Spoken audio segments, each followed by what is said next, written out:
The courtroom had no judge. The verdict was delivered by an artificial intelligence. The defendant pressed the key to hear it, and 10 seconds later, he was dead. Prologue. The experiment. The courtroom had no judge. At least, not in the way people were used to. There was no elevated bench, no black robe, no human face watching the room with the quiet authority of centuries of tradition. Instead, the front of the chamber was dominated by a wall of glass screens that glowed softly in the dimmed lighting. Behind them, in a secured server room 2 floors below, ran the system the media had already begun calling the AI judge. Its official name was far less dramatic. Judicial Analysis System version 4.2, but no one used that. The newspapers preferred something simpler: machine justice. The courtroom itself was modern to the point of sterility. White acoustic panels covered the walls. The benches were minimalist steel frames with dark upholstery. Microphones were embedded into the desks with surgical precision. Even the lighting had been engineered to eliminate shadows. Everything about the space suggested neutrality, objectivity, detachment.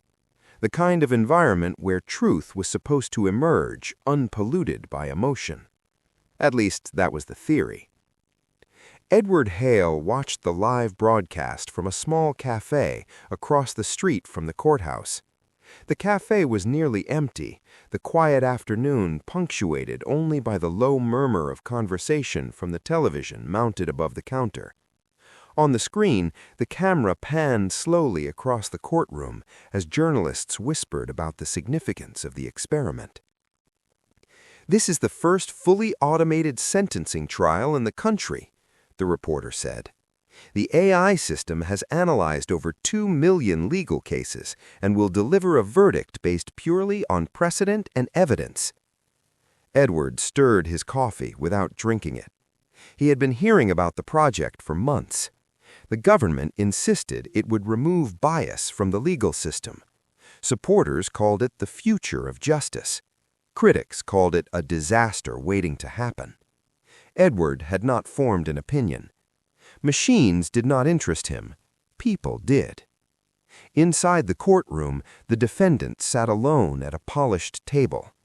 His name was Marko Petrovich, 32 years old, former logistics manager, charged with the murder of a business partner during a financial dispute that had spiraled violently out of control. The evidence had been complicated. No direct witnesses, circumstantial data, financial records, digital messages. The kind of case that lawyers argued about for weeks. The AI system had taken 8 hours. On the screen behind the defendant, a simple interface displayed a message: "Analysis complete." The courtroom murmured. Petrovich shifted slightly in his seat. From the cafe, Edward could see the man's face clearly. Petrovich did not look frightened. He looked exhausted. That was common. Trials drained people long before verdicts arrived. The presiding official, technically not a judge, but a procedural supervisor, stood from his seat. "The system will now prepare the final sentencing recommendation," he said. The screens flickered briefly. Then the message changed. "Verdict processing." The room grew quieter. The press leaned forward. Petrovich looked down at the table, his hands clasped together as if he were holding something invisible between them. Protocol required a delay, not for the machine, for the people. While the system finalized the report, the defendant was escorted to a secured waiting chamber adjacent to the courtroom. The idea was psychological. Verdicts delivered in the presence of a defendant sometimes provoked emotional reactions. The waiting room allowed officials to prepare the prisoner before the decision was announced. Edward had read the policy earlier that week. The room had been described as neutral. Neutral rooms rarely were. 2 security officers approached Petrovich. "It's time," one of them said. Petrovich nodded. He stood slowly, his chair scraping faintly across the floor. The cameras followed him as he was escorted through a side door. Then the broadcast cut back to the courtroom. The screen still displayed the same message, verdict processing. Edward glanced at the clock above the cafe counter. 3 minutes had passed. The waiting chamber was smaller than the courtroom, but built with the same obsessive symmetry. White walls, a steel table, a single chair bolted to the floor. On the far side of the room stood a terminal connected directly to the AI system. The screen glowed softly. Petrovich sat down. The guards stepped outside. The door closed behind them with a quiet hydraulic click. Inside the room, the only sound was the faint hum of the ventilation system. Petrovich stared at the terminal. The screen was blank, not inactive, waiting. He leaned back in the chair and rubbed his eyes. Trials did strange things to time. Minutes felt like hours. Hours disappeared into memory without leaving a trace. Petrovich glanced at the door. No window, no clock, only the terminal. After a moment, the screen flickered. Text appeared. Judicial Analysis System Final Verdict Ready. Petrovich leaned forward. His expression changed. Not relief, not fear, something closer to disbelief. He stood slowly and approached the terminal. Outside the room, the 2 guards spoke quietly. "You think the machine will convict him?" one asked. The other shrugged. "It convicted at 80% of the test cases," he said. "Still feels strange," the first guard muttered. "Machines judging people." The second guard smiled faintly. "Machines built the machine," he said. Inside the chamber, Petrovich stared at the screen. New text appeared. "Press Enter to view verdict." Petrovich hesitated. His reflection stared back at him from the glass surface. For a moment he did nothing. Then he reached forward. The guards heard the sound first, a sharp metallic crash. They looked at each other. "What was that?" one said. Another noise followed, a chair scraping violently across the floor. Then silence. The guards rushed to the door. The security panel blinked as they keyed the override. The hydraulic lock disengaged. The door swung open. Petrovich lay on the floor. His body was twisted unnaturally beside the overturned chair. His eyes were open. The terminal screen still glowed above him. One guard knelt beside the body. "Jesus," he whispered. The other stared at the terminal. The message had changed. Verdict ready. By the time the courtroom officials entered the chamber, the room was already beginning to fill with confusion. Medical staff checked for a pulse. There was none. Security sealed the corridor. Journalists outside the courthouse began shouting questions. Inside the waiting chamber, however, everything was quiet again. The terminal continued to display the same message. Verdict ready. Edward Hale finished his coffee in silence. The television screen above the cafe counter now displayed breaking news headlines. Defendant found dead during AI trial. The reporter's voice carried an edge of disbelief. "Authorities have not yet confirmed the cause of death," she said. "However, the incident raises serious questions about the experimental AI justice system." Edward stood. He placed a few coins on the table. The machine had not delivered its verdict yet, but Edward suspected something else already had. Machines did not kill people. People killed people. Sometimes they simply chose the perfect machine to blame. Edward stepped out of the cafe and looked up at the courthouse across the street. Somewhere inside that building was a room with one door, no windows, and a dead man beside a terminal that had never moved. A locked room. Edward allowed himself a faint smile, because locked rooms had a habit of lying. Chapter 1. The Waiting Room. The waiting room did not look like a place where someone could die. Edward Hale noticed that the moment he stepped inside. Rooms where violence occurred usually carried a residue of intention, something in the arrangement of objects, the weight of silence, the geometry of movement. But the chamber attached to courtroom 3 had been designed with the opposite purpose. It was meant to feel neutral, which made it suspicious. Detective Markovich stood near the doorway, flipping through a small folder as Edward entered. Two uniformed officers remained in the corridor outside, speaking quietly to courthouse security. "You're late," Markovich said, without looking up. Edward glanced around the room. "I wanted the crowd to leave first," he replied. The detective nodded slightly. The media frenzy outside the courthouse had been immediate. Within an hour of the death, every news channel in the city was broadcasting the same phrase over and over again: AI courtroom death. Some reports were already implying that the machine itself had issued the fatal command. Edward had expected that. Machines made convenient villains. The waiting chamber was smaller than it had appeared on television. A steel table stood in the center of the room, bolted directly into the floor.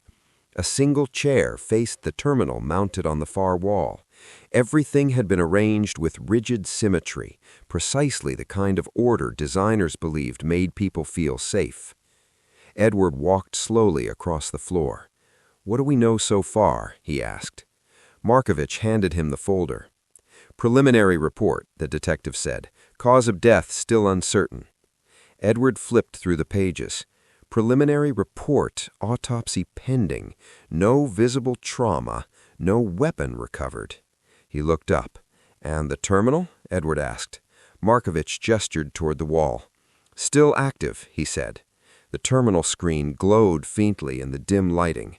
"Judicial analysis system. Verdict ready." Edward studied the display. "Has anyone touched it since the incident?" he asked. "No," Markovich replied.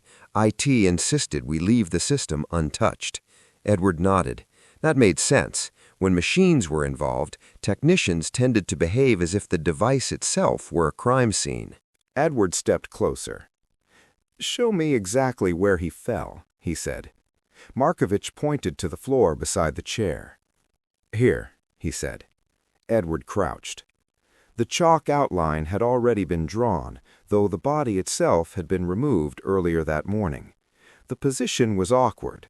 Petrovich had collapsed sideways, one arm stretched toward the table, the other bent beneath his torso.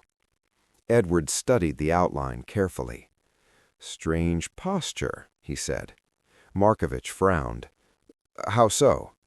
Edward tapped the chalk near the victim's head. "If someone collapses from natural causes," he said, "they usually fall forward or straight down." Markovich nodded. "That's what the medical examiner said." Edward traced the outline again. "But Petrovich fell sideways," Edward continued. Markovich shrugged. "He could have stumbled." Edward stood. "Maybe," he said. Edward walked around the room slowly. No windows, one door, concrete walls coated in soundproofing panels. He pressed his palm lightly against the surface. Soft, dense, the kind of material that absorbed echoes completely. "If someone screamed in here," Edward said, "would anyone hear it?" Markovich shook his head. "Probably not." Edward nodded. "Convenient," he said. The detective watched him carefully. "You don't think the machine killed him?" Markovich said. Edward smiled faintly. "Machines don't improvise," he replied. He walked back toward the terminal. "But people do." Edward examined the keyboard beneath the screen. One key stood out. Enter. The key had been pressed recently. A faint smudge marked the surface where a finger had made contact. Markovich noticed Edward staring at it. "He pressed the key," the detective said. Edward nodded. "That's what the guard said," he replied. He looked at the screen again. "What happened after that?" Markovich flipped through the report. "The guards heard a noise about 10 seconds later," he said. "A crash." Edward glanced toward the overturned chair, now resting upright again after the forensic team had repositioned it. 10 seconds. That was enough time for many things, but not many that left no trace. Edward stepped back and looked at the entire room at once. The geometry felt wrong. Something about the arrangement of objects suggested movement that had not yet been explained. He walked to the door and studied the locking mechanism. Electronic, no physical latch. "No one entered while he was inside?" Edward asked. Markovich shook his head. "The guards were standing right outside. Camera confirms it." Edward nodded. "And no one left," he said. "Correct." Edward turned slowly. "So," he said, "we have a man alone in a locked room." Markovich smiled faintly. "You like those," he said. Edward shrugged. "They tend to reveal the truth faster." Edward returned to the center of the room. "Tell me about Petrovich," he said. Markovich leaned against the wall. "Logistics manager," he said. "Financial dispute with his partner." Edward nodded. "The victim in the murder case," he said. "Yes." Edward thought for a moment. "And the AI system was analyzing evidence from that case." "Yes." Edward looked at the terminal again. "And the verdict had not yet been revealed." Markovich nodded. "That's correct." Edward considered that. Petrovich had pressed the key, the verdict had been ready, and then he had died. Edward looked down at the chalk outline again. Something about the posture still bothered him. He crouched once more. Petrovich's right arm had been extended toward the table, not toward the terminal. Toward the table. Edward stood quickly. "That's strange," he said. Markovich raised an eyebrow. "What is?" Edward pointed to the steel table. "If the verdict appeared on the screen," he said, "why would Petrovich reach for the table?" Markovich frowned. Maybe he stumbled. Edward shook his head. "No," he said. He walked to the table and ran his fingers along the metal edge. Cold, smooth, unremarkable. But the surface was slightly scuffed near one corner. Edward leaned closer. A faint scratch line ran across the steel. Recent. Edward straightened. "Did anyone examine the table?" he asked. Markovich checked the report. "Standard prints and fibers," he said. "Nothing unusual." Edward nodded slowly. "That's interesting," he said. Markovich looked at him. "Why?" Edward glanced back at the terminal. "Because everyone assumes the machine is the center of the story," he said. He tapped the table lightly, but the victim wasn't reaching for the machine. Markovich followed his gaze. "You think something was on the table?" Edward nodded. "Yes." Markovich frowned. "But the guards said the room was empty." Edward smiled faintly. "That's what they saw," he said. Edward walked toward the terminal again. The screen still displayed the same message, "Verdict ready." Edward stared at it for several seconds. Then he spoke quietly. "The verdict didn't kill him," he said. Markovich waited. Edward turned toward him. "But whatever the verdict said," he continued, "made someone very interested in what would happen when he pressed that key." Markovich folded his arms. "You think the machine was manipulated?" he said. Edward shook his head. "No," he said. He glanced once more at the table. "I think the machine was used."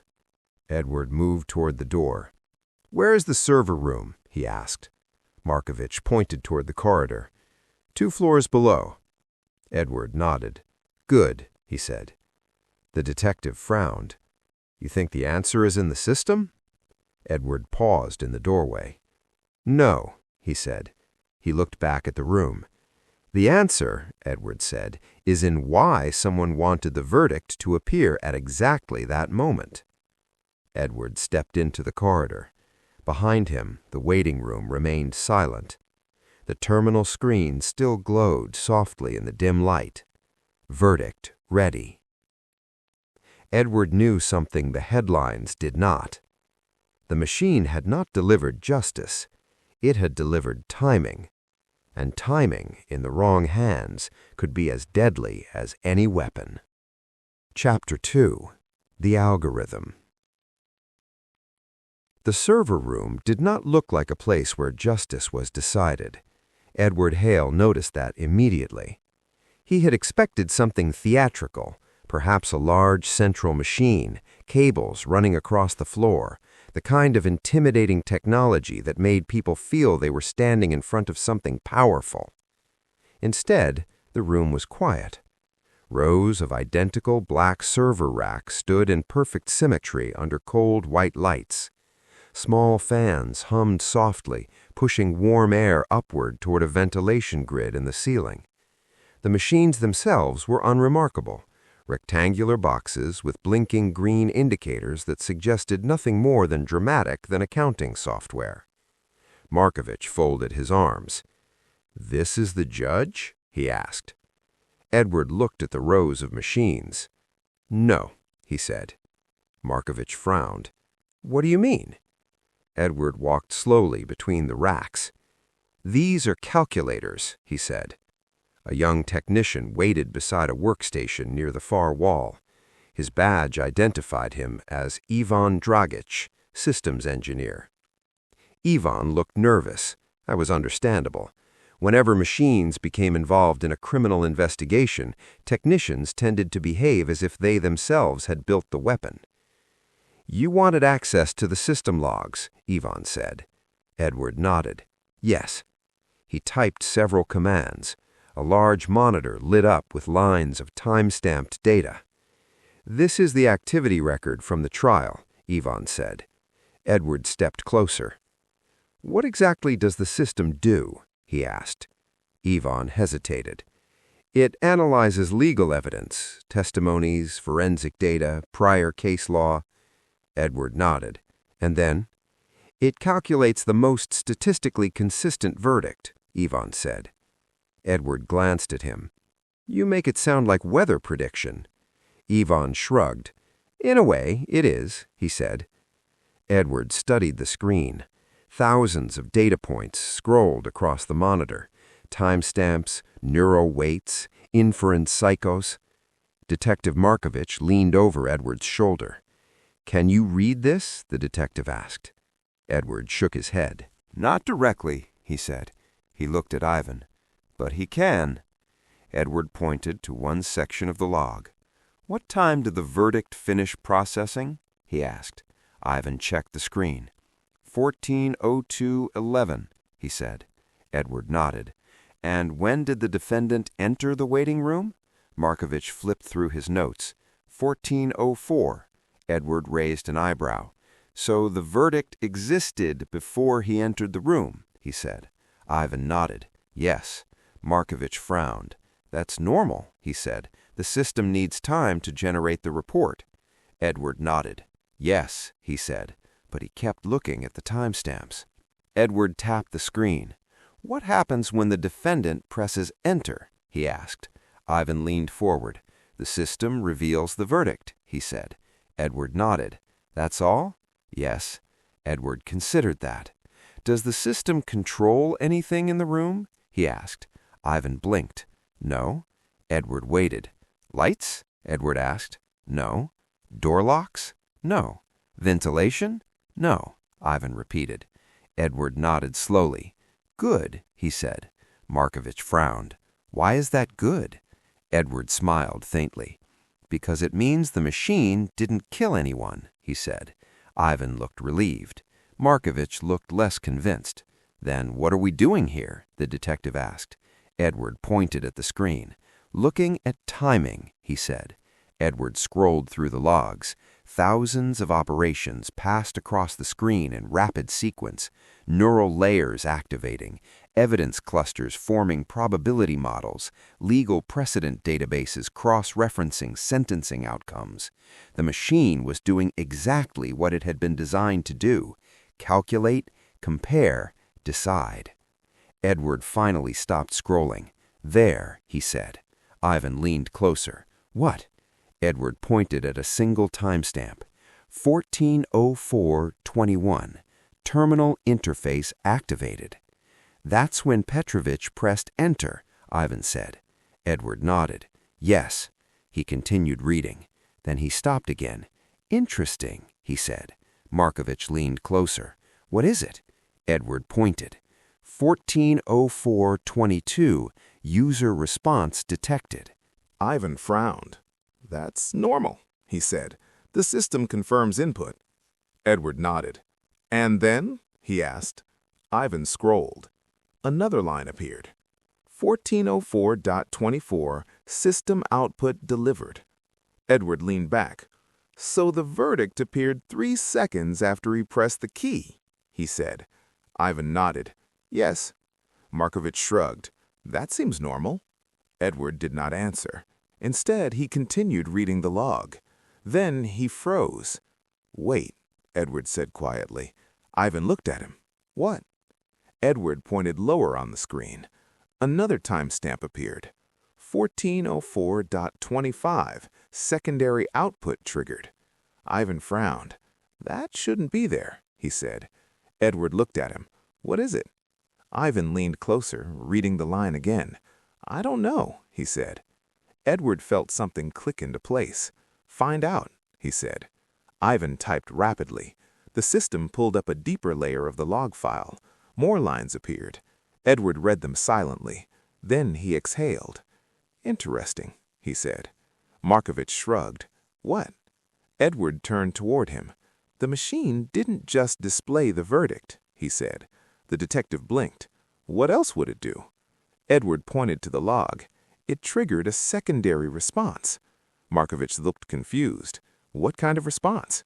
Edward looked at Ivan. "You tell me," he said. Ivan scrolled further. A configuration window opened. For a moment he stared at the screen. Then his face changed. "That's not possible," he said. Edward waited. "What?" Markovich asked. Ivan looked at them both. "The terminal has an audio output," he said. Edward nodded. "Yes." Ivan swallowed. "And it can play pre-recorded messages." Edward nodded again. "That makes sense," he said. Ivan's voice was quieter now. "But this one wasn't pre-recorded." Edward looked at him. "What was it?" Ivan hesitated. "It was generated by the AI." Markovich shrugged. "You mean the machine spoke to him?" Ivan nodded slowly. "Yes." Edward turned back to the screen. "What did it say?" he asked. Ivan opened the audio log. For a moment he hesitated. Then he pressed play. The room filled with a calm, artificial voice, neutral, emotionless. "Defendant Marko Petrovich." A pause. "The court finds you guilty." Markovich exhaled. "Well," he said, "that explains the shock." Edward shook his head. "Keep playing," he said. Ivan pressed the key again. The voice continued. "Sentencing recommendation, life imprisonment." Edward listened carefully. Then he leaned closer to the speaker. "Again," he said. Ivan replayed the recording. Edward closed his eyes, listening, not to the words, to the silence between them. Then Edward opened his eyes. "That's wrong," he said. Markovich frowned. "What is?" Edward looked at Ivan. "The system shouldn't pause like that," he said. Ivan blinked. "You're right," he said. Edward nodded. "Machines don't hesitate," he said. Markovich crossed his arms. "So?" Edward looked at the log again. Then he pointed to the line beneath the audio output. 140428. User heart rate spike detected. Markovich blinked. "The system monitors heart rate?" he asked. Ivan nodded. "Yes, for research." Edward nodded slowly. "And then?" he asked. Ivan scrolled. Another line appeared. 140430. Terminal shut down. Edward stared at the screen. "That's when he collapsed," he said. Markovich nodded. 10 seconds after pressing the key. Edward looked at the log again. Then he smiled faintly. "I see it now," he said. Markovich leaned closer. "What?" Edward pointed to the timestamps. "The verdict didn't kill him," he said. Markovich frowned. Then what did? Edward looked at the terminal. The voice, he said. Markovich blinked. You think hearing the verdict killed him? Edward shook his head. No, he said. He tapped the screen. The machine didn't just deliver a verdict. Edward paused. It delivered a message. Edward turned away from the monitor. Someone used the AI system, he said, to say exactly the right thing at exactly the right moment. Markovich frowned. And? Edward smiled faintly. And the machine didn't choose those words, he said. He looked back at the log. Someone else did. Chapter 3. The Sentence. The first mistake people made when dealing with machines was assuming they were complicated. Edward Hale had spent the better part of an hour inside the server room listening to technicians describe neural inference layers, data clusters, and probabilistic sentencing models. The language had grown increasingly dense with every explanation. But the machine itself was not complicated. It received information, it calculated, it produced an output. The complication came from the people who decided what the output should mean. Edward stood beside the terminal console while Ivan replayed the audio log for the third time. The calm, mechanical voice filled the room again. Defendant Marko Petrovich. Pause. The court finds you guilty. Another pause. Sentencing recommendation, life imprisonment. The recording ended. Markovich leaned back in his chair. Well, the detective said, that's unpleasant. Edward nodded slightly. Yes, he said, but he was not looking at the screen. He was looking at the technician. Ivan, Edward said quietly. Yes? How often does the system speak? Ivan frowned. What do you mean? Edward gestured toward the terminal. The audio output, he said. Is it standard? Ivan shook his head. No, he said. Most trials use text only. Edward nodded. So why did this one use voice? Ivan hesitated. It was part of the demonstration, he said. Edward tilted his head slightly. Demonstration for whom? The press, Ivan said. Edward smiled faintly. Machines don't perform demonstrations, he said. Ivan said nothing. Edward walked slowly across the room. The logs were still open on the monitor, their endless columns of timestamps now looking less like technical data and more like the outline of a story. He stopped beside the line that had caught his attention earlier. 14:04:25. Secondary output triggered. Tell me about this line, Edward said. Ivan leaned closer to the screen. That's the audio output, he said. Edward nodded. And it's automatic? Yes. Edward tapped the table lightly. What triggers it? Ivan hesitated. The verdict. Edward shook his head. No, he said. He pointed at the log again. This line appears after the verdict is generated. Ivan frowned. Yes. Edward smiled slightly. So the voice isn't the verdict. Ivan stared at the screen. Then he blinked. No, he said slowly. It isn't. Markovich looked from one man to the other. You're losing me, he said. Edward turned toward him. The system generates a written verdict, he explained. Markovich nodded. Yes? Edward continued. The voice output is simply a translation of that verdict. Markovich shrugged. That seems obvious. Edward shook his head again. Except it isn't, he said. He pointed to the log. Because the audio output has a separate command. Markovich frowned. What does that mean? Edward smiled faintly. It means someone told the system to speak. Ivan stared at the screen. That's impossible, he said. Edward looked at him calmly. Is it? He asked. Ivan typed several commands. The interface shifted to a configuration window. Lines of code appeared. Edward watched silently while Ivan scrolled through them. Then Ivan stopped. His face drained of color. "Oh," he whispered. Markovich leaned forward. "What?" Ivan pointed to the screen. "There's a custom instruction," he said.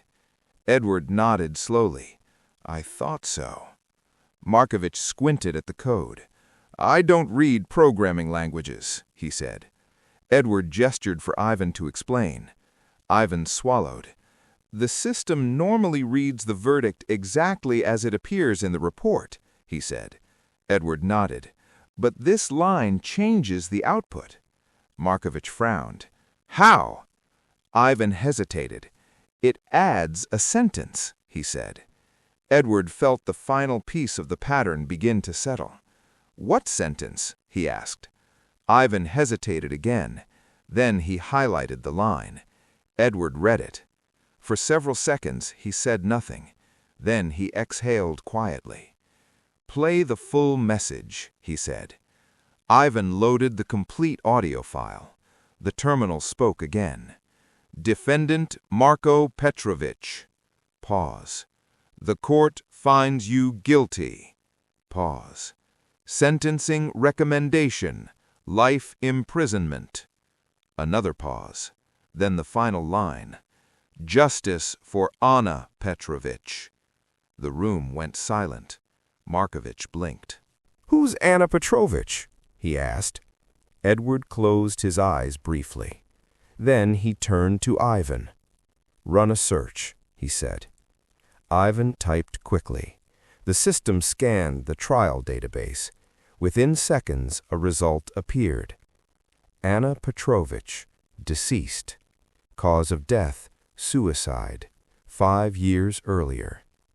Edward stared at the file. "Relationship?" he asked. Ivan scrolled. "Wife," he said. Markovich frowned. "So the machine mentioned his dead wife," he said. Edward nodded slowly. "Yes." Markovich shrugged. "That's strange, but it doesn't kill someone." Edward looked at him. "Doesn't it?" Markovich folded his arms. "Why would hearing that kill him?" Edward walked slowly across the room. "Because it means the verdict wasn't the first time he heard her name today." Markovich frowned. "What are you talking about?" Edward stopped beside the terminal. "Look at the case file," he said. Ivan opened another document. Edward pointed. "Cause of death," he said. Markovich read aloud. "Poison ingestion." Edward nodded. "Her husband was investigated," he said. Markovich looked up, but never charged. Edward nodded again. "Yes." Markovich's eyes widened slightly. "You think he killed her?" Edward shrugged. "I think he believed someone knew." Edward turned back toward the screen. "Imagine sitting alone in that room," he said. Markovich listened. "You press a key to learn whether you'll spend the rest of your life in prison." Edward paused. "And the machine says the name of the woman you buried 5 years ago." Markovich exhaled slowly. "You're saying the message was meant for him." Edward nodded. "Yes." Markovich looked at the code again. "So someone added that line." Edward nodded. "And they knew exactly what it would do." Ivan stared at the screen. "But how could they know about Anna?" he asked. Edward smiled faintly. "That," he said, "is the real question." He closed the terminal window. "Because whoever added that sentence," Edward said quietly, "wasn't just manipulating a machine." He paused. "They were delivering a personal verdict." Edward walked toward the door. Behind him, the servers continued their endless calculations, indifferent to the human drama unfolding around them. Markovich followed. "So the machine didn't judge him," the detective said. Edward shook his head. "No." Markovich frowned. "Then who did?" Edward stopped in the doorway. "Someone," he said, "who knew exactly what Petrovich was guilty of." Chapter 4. The Programmer. The most dangerous part of any machine was not the hardware. It was the person who had permission to change it. Edward Hale had learned this years ago while investigating a banking fraud in which millions had vanished without a single broken lock or forced door. The system had worked exactly as designed. Someone had simply redesigned the rules. The same principle applied here. The AI system had not decided to speak the name Anna Petrovich. Someone had told it to. Edward and Detective Markovich found the list of authorized developers in the administrative office attached to the server facility. It was shorter than Edward expected. 6 names. Government oversight tended to reduce large projects to surprisingly small circles of trust. Edward studied the list carefully. Which of these had access to the output interface? He asked. Ivan, who had followed them upstairs from the server room, leaned over the desk. Only 2, he said. Edward nodded. Show me. Ivan pointed to the screen. Dr. Katerina Vukovic, lead architect. Luka Jovan, interface engineer. Markovich exhaled slowly. Well, the detective said, that narrows things down. Edward nodded. Yes, but narrowing possibilities rarely made them simpler. They found Luka Jovan in a glass office overlooking the server hall. He was younger than Edward expected, perhaps early 30s, with the tired posture of someone who had not slept since the incident. 2 monitors glowed in front of him, filled with code and error logs. He looked up when Edward and Markovich entered. You're here about the death, he said immediately. Edward nodded. Yes. Luka rubbed his temples. I already told the investigators everything, he said. Edward pulled a chair across the floor and sat down. Tell it again, he said. Luka leaned back in his chair. The audio system was my component, he said. Edward nodded. That's what we expected. Ivan glanced at Ivan. You found the modified line, he said. Ivan nodded slowly. Yes. Luka sighed. I was afraid of that. Edward folded his hands on the desk. Explain it to me, he said. Luka turned one of the monitors toward them. This is the voice output module, he said. Lines of code scrolled across the screen. Markovich stared at it as if it were written in a foreign alphabet. Edward ignored the details. What does it do? He asked. Luka pointed to a section of text. The system generates the verdict, he said. Then this module converts the text into speech. Edward nodded. And the additional sentence? Luka hesitated. That's not part of the original design. Edward waited. Luka exhaled slowly. I added it, he said. Markovich straightened immediately. You what? Luka raised his hands. It was just for the demonstration, he said quickly. Edward's voice remained calm. Explain. Luka leaned forward. The press event was supposed to prove the system could analyze emotional context, he said. Edward frowned slightly. Machines don't understand emotion, he said. Luka nodded. Exactly, he said, but they can simulate it. Edward said nothing. Luka continued. The system normally delivers only legal language, he said. Very dry. Edward nodded. But the demonstration team wanted something dramatic, Luka said. Markovich raised an eyebrow. You're telling me you modified the AI judge for theatrical effect? Luka winced. When you say it like that, it sounds worse. Edward leaned back in the chair. What exactly did you add? He asked. Luka turned the monitor again. This, he said. The line of code appeared again on the screen. Output append. Justice for Anna Petrovich. Edward studied it. You knew her name, he said. Luka nodded. Yes. Markovich frowned. How? Luka looked uncomfortable. Petrovich's case file included the investigation into his wife's death, he said. Edward nodded slowly. And you believed he was responsible. Luka hesitated. Yes. Markovich crossed his arms. So you wanted the machine to accuse him. Luka shook his head quickly. No, he said. Edward watched him carefully. Then what?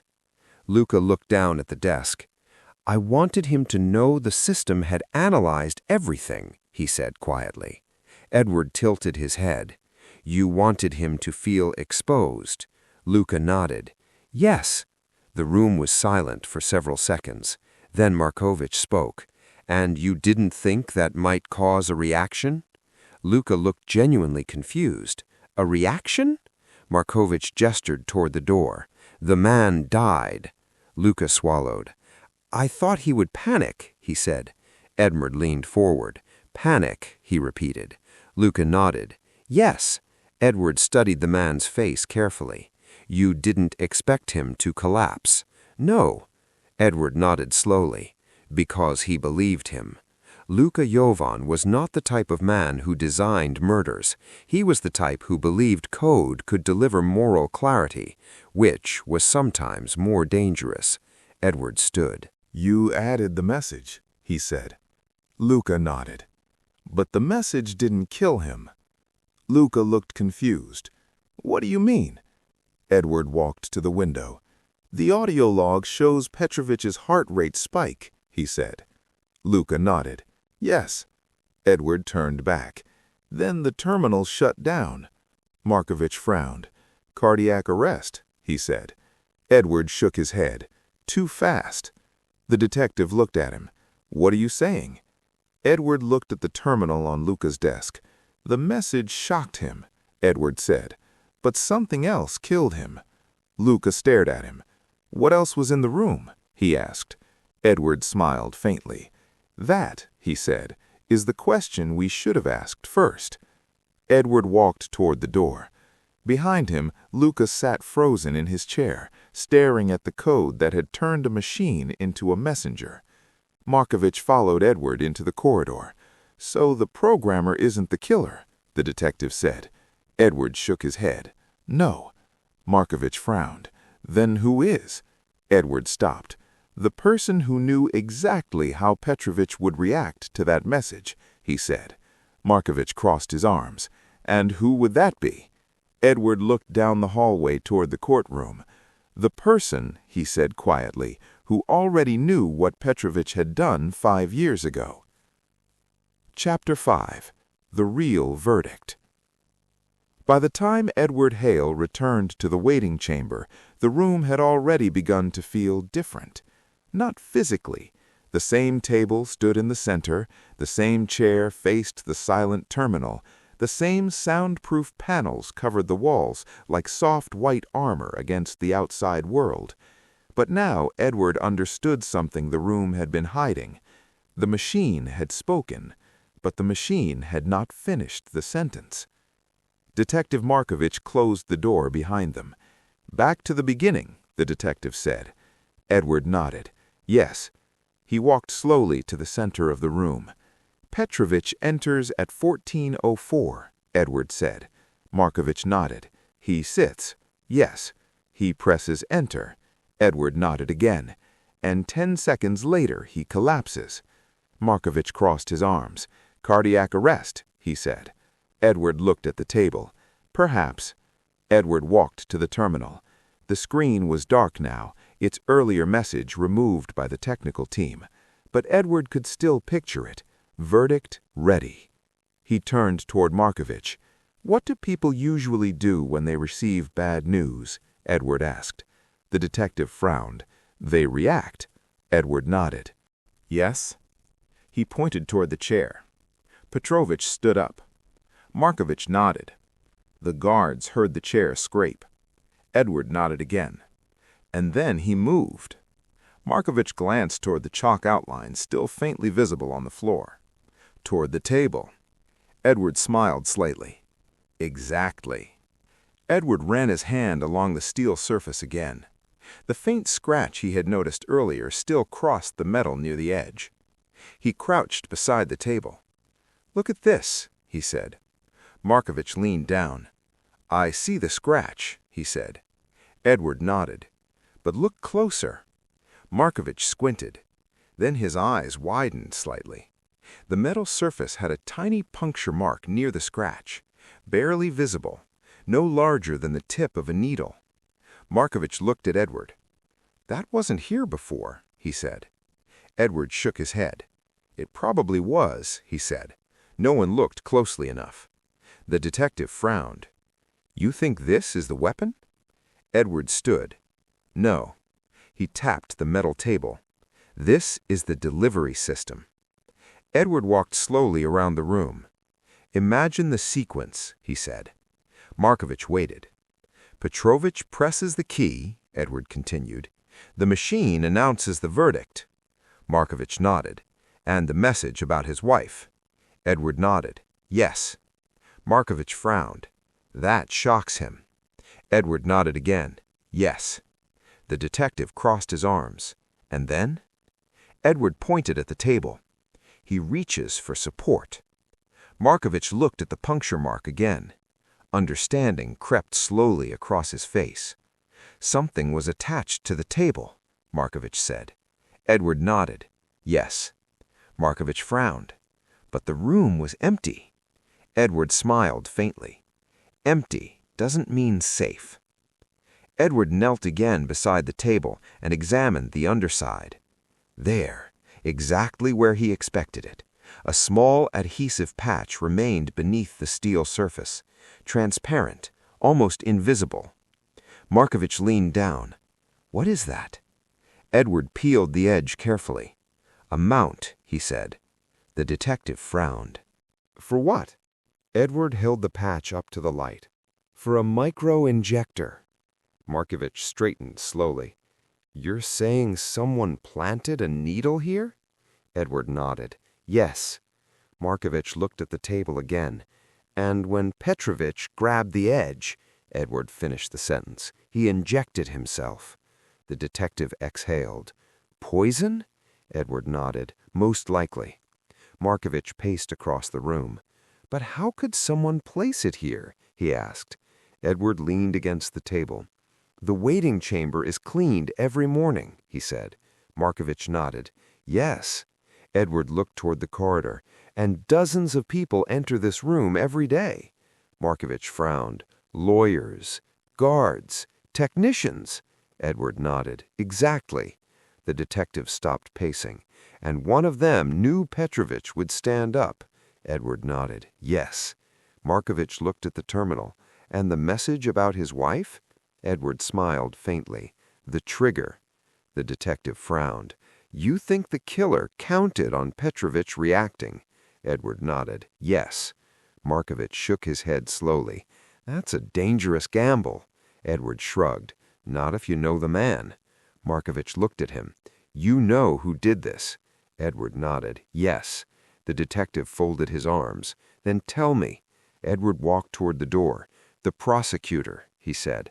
Markovich blinked. "What?" Edward continued. "He worked the original investigation into Anna Petrovich's death." Markovich frowned. "And?" Edward looked back at him. "He knew the husband got away with it." Markovich stared at him. "So he planted the injector." Edward nodded. "Yes." Markovich exhaled slowly. "And the machine?" Edward smiled faintly. "The perfect distraction." Edward opened the door. Outside, the courthouse corridor was quiet again. The media frenzy had moved on to other headlines. Markovich followed him. "So the AI didn't kill anyone," the detective said. Edward shook his head. "No." Markovich glanced back at the waiting room. "The machine just delivered the message." Edward nodded. "Yes." The detective frowned. "And the killer delivered the sentence." Edward stopped walking. Then he smiled faintly. "No," he said. Markovich looked confused. "What do you mean?" Edward looked back at the closed door. "The killer didn't deliver the sentence." He paused. "He only arranged the courtroom." Edward stepped toward the elevator. Markovich followed. "So who delivered the sentence?" the detective asked. Edward pressed the button. The elevator doors slid open. Edward stepped inside.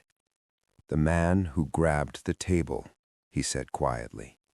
"Because sometimes justice did not require a judge. Sometimes all it required was the right moment and the truth spoken out loud."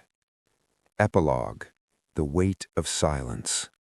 The courtroom looked almost ordinary again. 3 weeks had passed since the incident in the waiting chamber.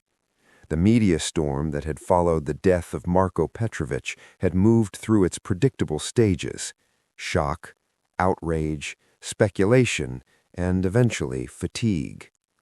For a brief moment, the entire country had argued about whether machines should be allowed to judge human beings. Then the arguments had faded. Public attention rarely stayed in one place for long. The courtroom itself had been reopened after a short suspension of the experimental program.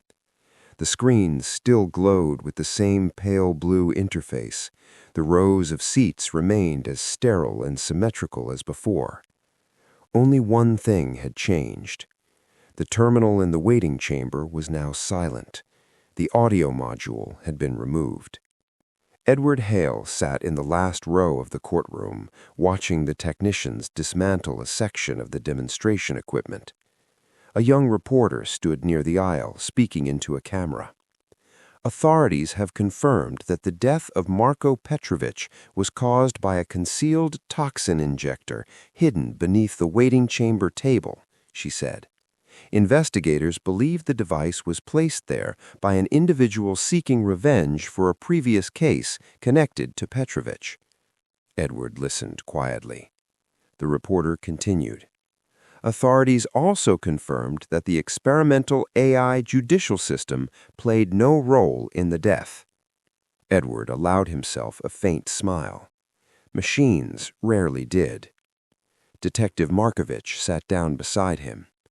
"You're famous again," the detective said. Edward glanced at him. "I try to avoid that." Markovich nodded toward the reporter. "They say you proved the machine was innocent." Edward shook his head. "No." Markovich frowned. "What do you mean?" Edward looked back at the front of the courtroom, where the empty bench, once reserved for human judges, still stood unused. "I proved the machine was irrelevant," he said. Markovich leaned back.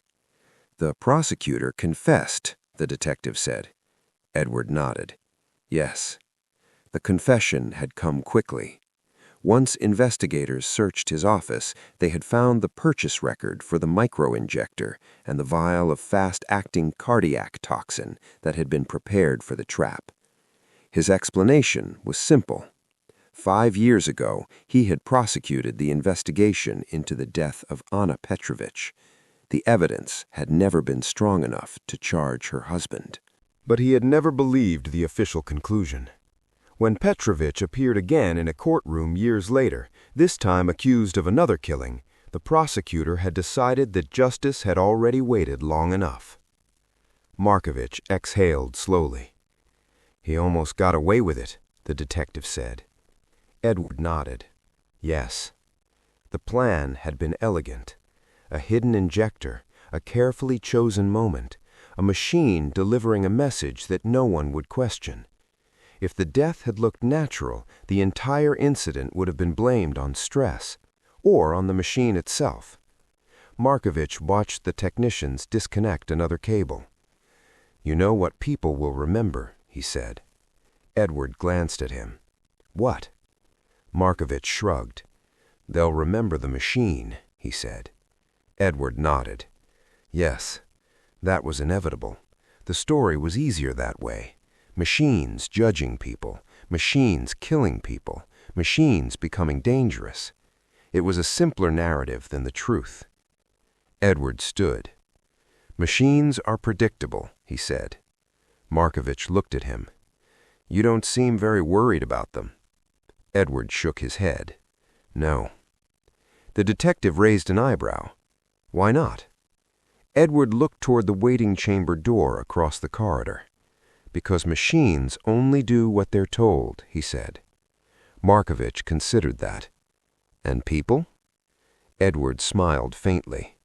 "People," he said, "tell machines what justice looks like." They walked toward the exit. Outside the courthouse windows, the late afternoon sun had begun to sink behind the buildings of the city. Traffic moved slowly through the streets, carrying people home from work, to dinners, to quiet apartments where the news of the trial would soon fade into background noise. Markovich stopped near the door. "So what happens to the AI judge now?" he asked. Edward looked back at the courtroom. "The same thing that happens to every new machine," he said. Markovich waited. Edward shrugged. "People will argue about it," he said, "and eventually they'll trust it again." Markovich shook his head. "You're more optimistic than I am." Edward smiled slightly. "Not optimistic?" Markovich frowned. "Then what?" Edward opened the courthouse door. "Practical," he said. They stepped outside into the cool evening air. Behind them, the courthouse lights flickered on, illuminating the empty courtroom where the machines continued their silent calculations. Inside the waiting chamber, the steel table had already been replaced. No puncture marks, no hidden devices, just a clean surface reflecting the ceiling lights. Another room ready for another verdict. Edward paused on the courthouse steps and looked back at the building one last time. Detective Markovich followed his gaze. "What are you thinking about?" the detective asked. Edward watched the reflection of the sky in the courthouse glass. "Justice," he said. Markovich waited. Edward smiled faintly. "The machine never delivered a verdict." Markovich frowned. "It said he was guilty." Edward shook his head. "That was only data." The detective crossed his arms. "Then what was the verdict?" Edward turned and began walking down the steps. "The moment he reached for the table," he said quietly. "Because sometimes the most powerful judge in a courtroom was not the machine and not the law. Sometimes it was simply the truth, spoken at exactly the right moment." For centuries, justice depended on human judgment. But in one experimental courtroom, the judge was replaced by a machine, an algorithm trained on millions of cases. The system calculated the verdict in seconds. The defendant pressed a key to reveal it and never walked out of the room alive.